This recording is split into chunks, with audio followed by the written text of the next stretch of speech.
রাজনীতিবিদদের যে কেউ কাউকে বিশ্বাস করে না, কেন করে না, এই ভিডিওটা দেখলেই বুঝবেন।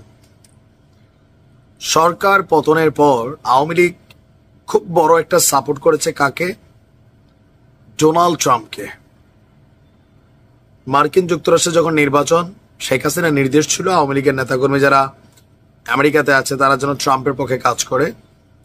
আর বাংলাদেশেও একটা হাস্যকর ঘটনা ঘটছিল যে একটা সমাবেশ করবে বা রাস্তায় হরতাল প্রতিবাদ করবে ট্রাম্পের ছবি সামনে লাগায়া। ইভেন আওয়ামী লীগ সর্বোচ্চ ইফোর্ট দিছে ট্রাম্পকে জিতাইতে এবার। কারণ 5ই আগস্টের পরপর নির্বাচনের আগে ট্রাম্প একটা টুইট করছিল, খেয়াল আছে, সরকার নিয়ে, বাংলাদেশের পরিস্থিতি নিয়ে। তো মোটামুটি সবাই ভাবতেছিল বাইডেন সরকারের সাথে শেখ হাসিনার অনেক খারাপ সম্পর্ক ছিল, সমালোচনা ছিল। তো ট্রাম্প আসলে আমেরিকায় আওয়ামী লীগের ভাগ্য খুলবে। আসলে কি খুলছে নাকি আরো বিপদে পড়তেছে? ক্যালকুলেশন দেখেন। ট্রাম্প ক্ষমতায় আসার পরে বাংলাদেশ ইস্যুতে গেল পরশুদিন দুই ধাপে 2টা বক্তব্য দিয়েছেন। এই বক্তব্যগুলো পুরো বাংলাদেশকে লাড়াচাড়া করতেছে। 380 কোটি টাকার যেই হিসাবটা, নাম পরিচয়বিহীন 2 জন মানুষের একটা কোম্পানি বা 2টা কোম্পানি এ টাকাটা উঠে নিয়ে গেছে। হাউ? সরকারের সংশ্লিষ্টতা ছিল, আমেরিকা মনে করছে এটা। ট্রাম্প বলছে যে এটা কেউ জানে না, এটা কি হয়, কেমনে হইলো, এটা কাদেরকে দিল, কেন দিল? উগ্র বামপন্থীরা যেন ক্ষমতায় আসতে পারে বা ডানপন্থীরা আসতে না পারে। তো বামপন্থী কারা উগ্র, আমি নাম নিলাম না, ডানপন্থী কারা আপনারাও চিনেন। তো শেখ হাসিনার সরকারে বামপন্থীদের একটা মিলন মেলা ছিল সব জায়গায়, এটা কিন্তু বাস্তব। এখন এই যে বামপন্থীদের সাথে অতিরিক্ত আনাগোনা, কালচার, সংস্কৃতি, বঙ্গবন্ধু ইস্যুতে আর বিভিন্ন ইস্যুতে আওয়ামী লীগের অনেকগুলো সিদ্ধান্ত বামপন্থীরা সাপোর্ট করে যাচ্ছিল। ডানপন্থীরা কোথাও না কোথাও নীরব ছিল, অথবা জেলে ছিল, অথবা অনেকে টুকটাক ঘুরে পেঁচে কথা বলছে, বোঝা গেছে। এখন ট্রাম্প একের পর এক যে বক্তব্যগুলো দিচ্ছে, এগুলা আওয়ামী লীগ সরকারের আমলে আসা অনুদান। ইভেন লাস্ট কয়েক বছরের মধ্যে এই ঘটনাগুলো ঘটছে। দেশের মানুষ এমনি আওয়ামী লীগের একটু অ্যান্টি ইসলামিক ভাবে। আর ট্রাম্প বলছে যে টাকাটা আমেরিকা দিছে, এই টাকাটা এই দেশে কি কাজে লাগছে? উগ্রপন্থীদের, উগ্র বামপন্থীদের ক্ষমতায় বা ভোটের মাঠে প্রাধান্য, এগুলা, এই জিনিসগুলা রাইট নাও আমেরিকা যখন এই কথাগুলা বলে, দেখেন আমাদের গণমাধ্যম ডক্টর ইউনুস কি বলে, এগুলো জরুরি না। সরকার বদল হলে দেখা গেছে আবার বিএনপি সম্পর্কে এগুলা বলবে, আওয়ামী লীগের তেল মারবে, এগুলো আমাদের দেশে মানুষ আমরা ভাইবা নিছি। কিন্তু আমেরিকা যখন কথা বলে, ইন্টারন্যাশনাল গণমাধ্যম যখন কথা বলে, উইথ এভিডেন্স কিন্তু এগুলো নিয়ে ব্যাপক চাপে আছে শেখ হাসিনার সরকার, সরি শেখ হাসিনার অনুসারী যারা আছেন অথবা যারা এগুলা সরকারে ছিলেন তৎকালীন। কারণ এগুলোর ইনভেস্টিগেশন হবে। এখন যে পরিস্থিতি তৈরি হয়েছে, ট্রাম্প আওয়ামী লীগকে সহযোগিতা করবে, কোন রকম ভূমিকা রাখবে, আপনার মনে হচ্ছে? এটা কিন্তু হবে না। ট্রাম্প এমন এক ক্যারেক্টার, নিজের দেশের বাইরে কাউরে বোঝে না। সে কি করছে জানেন? তার দেশে যে সকল সরকারি কর্মচারীরা আছে, ইলন মাস্ক ওটার দায়িত্বে আছে, চিঠি পাঠাইছে যে আগামী শনিবারের ভিতরে উত্তর দাও। কিসের? গত 1 মাসে তোমরা কি কাজ করছো, 1 সপ্তাহ কি কাজ করছো সরকারে বৈশা। আপনি একজন রাইটার, কি লেখছেন, আপনি সরকারের এই দায়িত্বটাতে আছেন, কর্মচারী কি করছেন, বুঝতে পারছেন তো? আসলে এগুলা দেশকে আগাই না, পিছায় না। আমাদের দেশে সরকারি কর্মচারী কর্মকর্তারা মন খুশি চলে। এখন আপনি যদি বলেন যে 1 সপ্তাহ কি কাজ করছেন, আপনি যে বেতনটা নিলেন আমার ট্যাক্সের টাকার, আপনি কাজ কি করছেন? আমার থেকে ঘুষ খাইছেন, আমার ফাইল আটকাইছেন, প্ল্যান আটকাইছেন, উপায় থাকবে?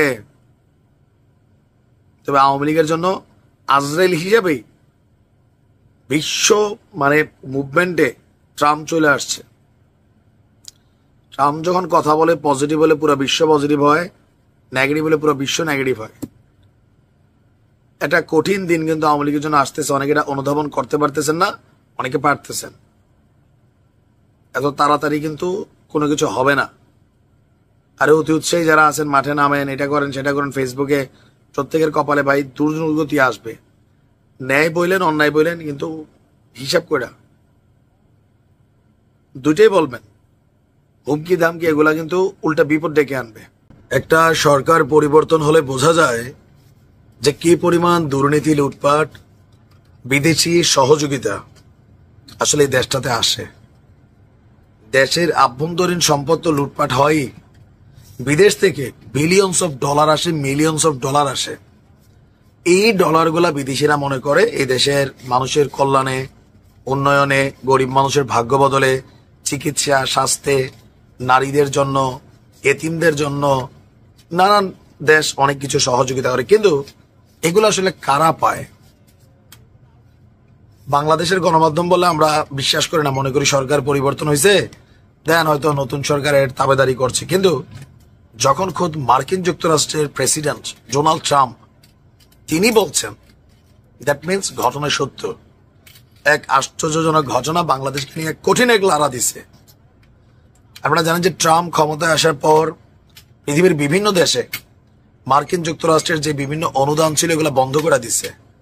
এবার বন্ধের পর কি কি বন্ধ করছে, কেন বন্ধ করছে, অনেক দৃশ্যপট সামনে আসছে। এর মধ্যে একটা হচ্ছে বাংলাদেশের রাজনীতি শক্তিশালী করতে যুক্তরাষ্ট্র সরকারের কাছ থেকে একটি সংস্থা 29 মিলিয়ন ডলার, 348 কোটি টাকা তারা নিয়েছিল। কিন্তু সেই সংস্থার নাম কেউ শোনেন নাই বলে মন্তব্য ট্রাম্পের। আর সেই সংস্থায় মাত্র 2 জন কাজ করেন বলে জানিয়েছেন তিনি।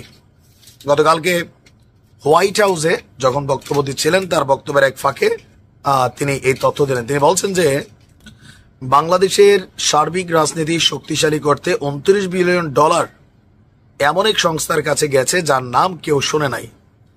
ছোট একটি সংস্থা, এখান থেকে $10,000, সেখান থেকে $10,000 পায়। সেইখানে যুক্তরাষ্ট্র সরকারের কাছ থেকে একাই 29 মিলিয়ন ডলার কিভাবে গেল? আর সেই সংস্থায় 2 জন কাজ করেন এবং তিনি বলছেন, আমি মনে করি সেই 2 জন কর্মী দারুণ খুশি, কারণ তারা অনেক ধনী, শীঘ্রই ভালো বিজনেস সাময়িকীতে তারা স্থান পাবে বড় প্রতারণার জন্য। ট্রাম্পের বক্তব্য আমরা যদি দেখি যে বাংলাদেশে বিভিন্ন প্রকল্প যখন বাতিল হচ্ছে, এগুলার পিছনে মূল রিজন কি? টাকাগুলা সঠিক জায়গায় পৌঁছাচ্ছে না। এখন এই 2টা সংস্থা কারা? কয়েকটা পত্রিকা আমরা দেখছি, কয়েকটা নাম দিছে। এখন আমি শিওর না, আমি সম্ভবত আপনার একটা পত্রিকা দেখলাম, একটা নাম হচ্ছে আপনার ইউএসএর টাকা নেওয়া CEPPS, আর আরেকটা হচ্ছে আপনার IFES, international foundation for electoral system, মানে ভোটিং পদ্ধতিকে শক্তিশালী করার জন্য। এখন এই টাকাটা আমেরিকা থেকে যখন আসছে, সরকারের মাধ্যমেই অথবা বেসরকারি মাধ্যমে ঢুকছে, যেখানে একটা অনুসন্ধান ছিল, প্রতিবেদন ছিল। কিন্তু এত কিছু ফাঁকি দিয়ে বাংলাদেশে কত বড় বাটপার, টাকাই না মাইরা দিতে পারে। আমেরিকার একটা ইনভেস্টিগেশন থাকে, তারা যেখানে যা দেয়, বাট সব ইনভেস্টিগেশনকে ছাপিয়ে ঘটনা ঘটাই দিছে।